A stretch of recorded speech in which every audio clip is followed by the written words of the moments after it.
What's up, everyone? Welcome back to Right and Wrongish. I'm Jake Cooper, and boy, I'm pretty sure that today is going to get your blood pressure up. Now, I've got a special guest with me today, Mia Chen. She's an ethicist who's been stirring the pot lately with her hot take on abortion rights. Her latest articles got everyone talking and not always in friendly tones. Mia, thanks for braving the storm and joining us. Well, thanks for having me, Jake. I have a feeling this is going to be, well, let's just say interesting. But it's so important that we talk about these difficult issues openly and honestly. We need to be thoughtful and rational, which honestly, I don't think happens enough these days.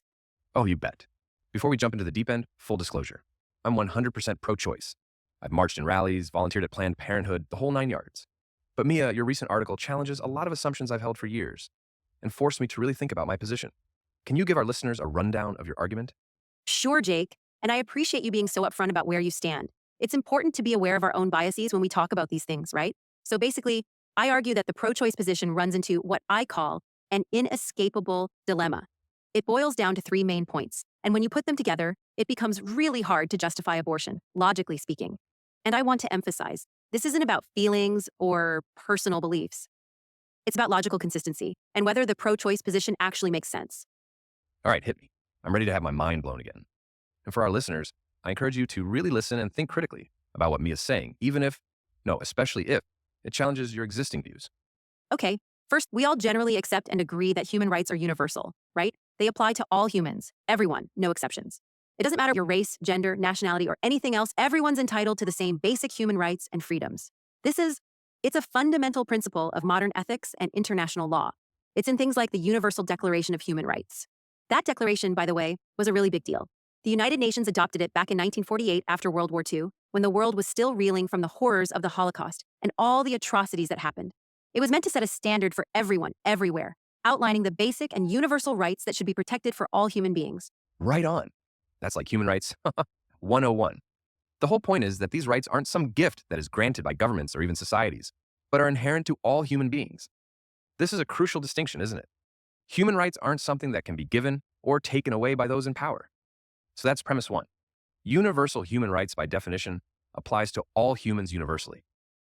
So, Mia, what's the second premise of your argument? Second, when we talk about murder, we understand it as intentionally killing a human being without justification. This definition is pretty standard across legal and ethical systems. And it's important because, notice I said human being and not person or moral agent. Those are philosophical concepts.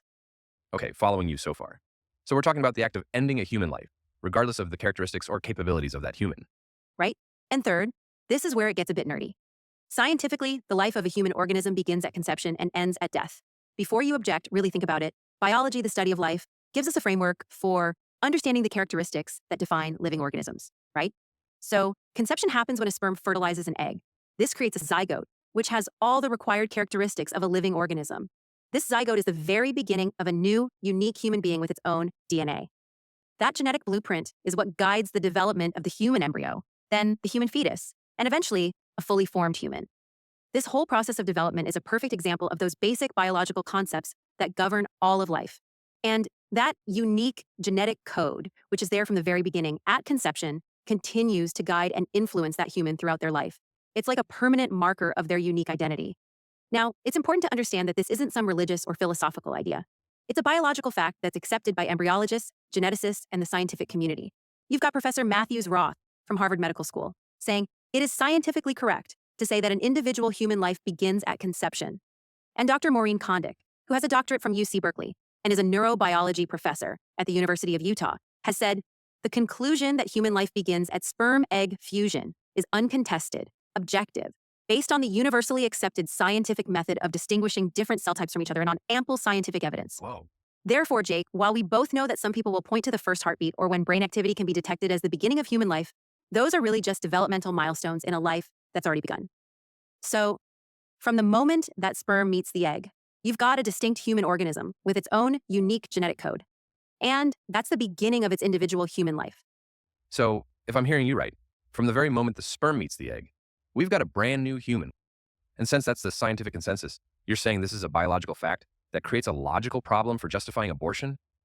I can see how that's controversial. And there's actually another layer to this that makes it even trickier. A lot of states, like California and New York, have these fetal homicide laws. They recognize a fetus as a victim of a crime.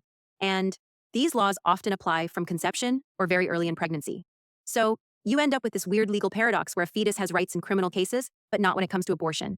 But even setting that aside, it's really hard to justify abortion without doing some serious logical gymnastics and abandonment.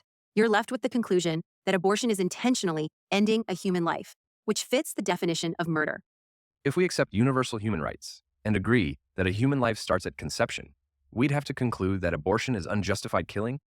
So if I'm following you correctly, the dilemma is this. We can't simultaneously believe in universal human rights, accept scientific facts about conception, and justify abortion. One of these has to give. Exactly. You either have to say, well, I don't actually believe in universal human rights, or you have to be a science denier and say, nah, science is wrong about when life begins. Okay, Mia, but here's the thing. Couldn't someone argue that accepting biological facts doesn't necessarily dictate specific legal or ethical conclusions? I mean, isn't this basically the is-ought problem that Hume talked about? Ah, bringing out the big philosophical guns, Jake. I'm impressed. You're absolutely right to bring up the is-ought problem.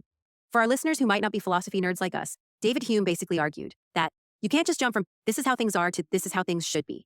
Just because something is a certain way doesn't automatically mean we should act a certain way ethically. Exactly. So couldn't a pro-choice person say, sure, I accept that biological human life begins at conception, but that doesn't automatically mean we should grant it the same legal and ethical status as a fully developed human? That's a great point, Jake, and it's probably the strongest counter-argument to what I'm saying. Someone who's pro-choice could definitely argue that even though a zygote or embryo is biologically human, that doesn't mean we have to treat it the same way ethically as we would a baby who's already been born. In fact, you'll often hear them use dehumanizing terms such as calling the human embryo a clump of cells. So how do you respond to that? It seems like it could be a way out of your inescapable dilemma. It's a common counter-argument for sure. But here's why I don't think it falls short in this case. If we start basing human rights on things other than just being biologically human, we're getting into extremely dangerous territory. It's not just some philosophical exercise or college campus debate. It has real-world consequences. What do you mean by that? Well, look at history, Jake. Nazi Germany with their T4 program, they did exactly that. They justified murdering people with disabilities and medical conditions by saying that some human lives weren't worth living. Whoa. They went beyond just biological humanity to decide who deserved human rights and who didn't. Hold on a second, Mia.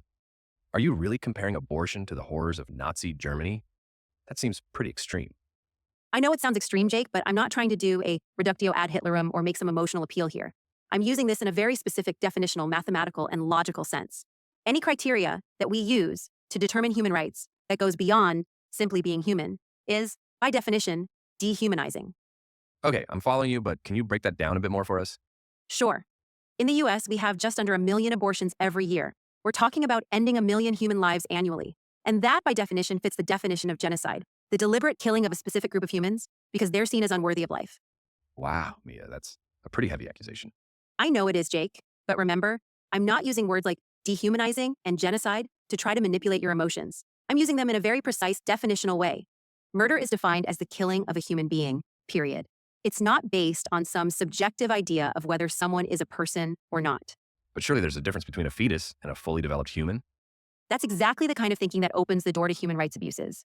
The moment we start saying, well, this human life doesn't count because of X, Y, or Z, we're past a slippery slope. And history shows us that slippery slopes can lead to some pretty dark places. Think about people who are born with severe mental or physical disabilities. Some of them might have very limited consciousness or experiences, maybe not much beyond basic biological functions. Like I said earlier, what the Nazis did to these people, it was horrific, and everyone agrees it was morally reprehensible. But if we say abortion is okay because this group of human life doesn't count because of X, Y, or Z, we find ourselves lacking a consistent ethical basis to condemn actions like those of the Nazi regime. That's pretty heavy, Mia. Can you break it down a bit more? Certainly. In both situations, abortion and what the Nazis did, you're terminating a human life at a stage where they might not have much consciousness or be able to experience things in the same way as you do. Now, I want to be super clear here. I am not saying these two situations are morally equivalent. The historical context, the scale of what the Nazis did, and their intentions. What I'm pointing out is that the ethical reasoning becomes inconsistent. If we say it's okay to end a human life because it's unborn and doesn't have certain qualities like consciousness or the ability to experience things, then how can we turn around and say it was wrong for Hitler to do the same thing to people who might not have those same qualities? That's the dangerous territory we get into when we start defining human rights based on anything other than just being human. So you're saying there's no middle ground? That there's absolutely no room for compromise when it comes to the right to life? Unfortunately for the pro-choice advocate, when it comes to the fundamental universal human right to life, not really, no. If I'm understanding you correctly, you're saying that any attempt involves compromising on either universal human rights or scientific facts. But I have to ask, doesn't this imply that women who have had past abortions are murderers? That seems like a harsh accusation. That's a really valid concern. While the argument I've made suggests that abortion fits the definition of murder, it doesn't automatically mean that every woman who's had an abortion is morally guilty or should be called a murderer. How so? Well, for one thing, many women who have abortions may not be fully aware of the biological facts about fetal development or the ethical arguments surrounding it. They might be making their decision based on incomplete information or even misinformation and disinformation. I think the concept of disinformation is really crucial here, especially given how emotionally charged this debate can be. Can you give us a concrete example of how disinformation might be shaping people's views on abortion? Definitely. Let's take the slogan, "My body, my choice." It's a powerful slogan, and it sounds logical on the surface, right? But it's not remotely scientifically accurate. Because human life begins at conception, like the science tells us, then we're actually talking about two bodies, the female's body and the body of the unborn human. But I get it. The scientifically accurate version, "my body's, my choice," doesn't have the same strategic rhetoric as denying science has. I think that's a good reminder to always question what we hear and do our own research and critical thinking. But you're saying the slogan itself could be a form of disinformation? Yeah, I think it can be. By framing it as only about the woman's body, it ignores the biological reality of another human life existing inside her. Now, this doesn't mean that everyone who uses that slogan is intentionally trying to spread misinformation. A lot of people genuinely believe it. They might not be aware of the scientific consensus, convinced by the dehumanizing rhetoric that that human is just a clump of cells. Newsflash. So am I. But I think most are focusing more on the idea of bodily autonomy. But it's important to understand that bodily autonomy, like all human rights, has limits. For example, a parent doesn't have the right to neglect their child, right? They're legally required to provide care, which puts limits on their freedom. We also have laws that require you to wear a seatbelt, laws against indecent exposure, and we even mandate quarantines during disease outbreaks. These are all limitations on bodily autonomy that we generally accept.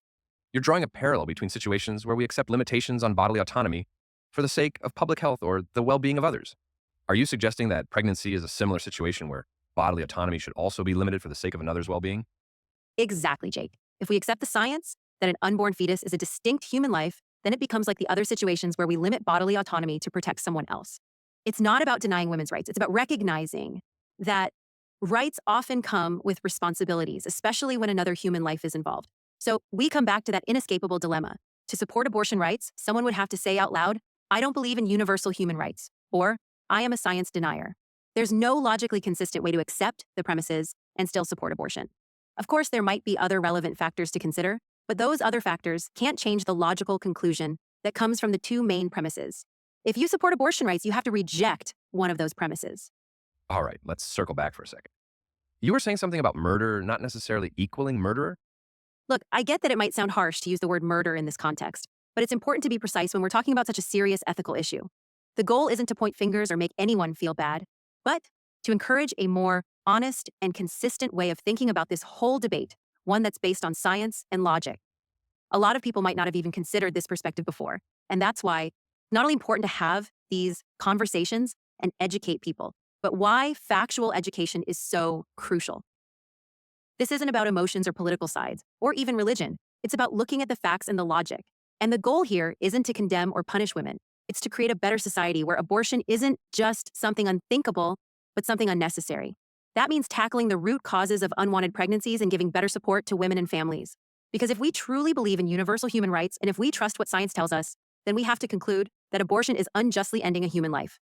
Now, this doesn't mean we have to treat it exactly the same as other forms of murder, but it does mean we need to take a long, hard look and seriously reconsider our approach to abortion. Well, folks, I don't know about you, but my head is spinning. Mia, you've definitely given us a lot to think about. Any final thoughts before we wrap up? Just that I hope people will really grapple with these ideas seriously, even if they disagree. We can't shy away from tough ethical questions just because they make us uncomfortable. I encourage everyone, no matter what side of this issue you're on, to really examine the logic behind your beliefs. And remember, just because abortion is ethically complex doesn't mean we can't still support women and try to prevent unwanted pregnancies in the first place. I couldn't agree more. Well, that's all the time we have for today. Thanks for joining us on this ethical ride, Mia. Your arguments have certainly challenged my thinking, and I'm sure our listeners will be mulling over these ideas for a while.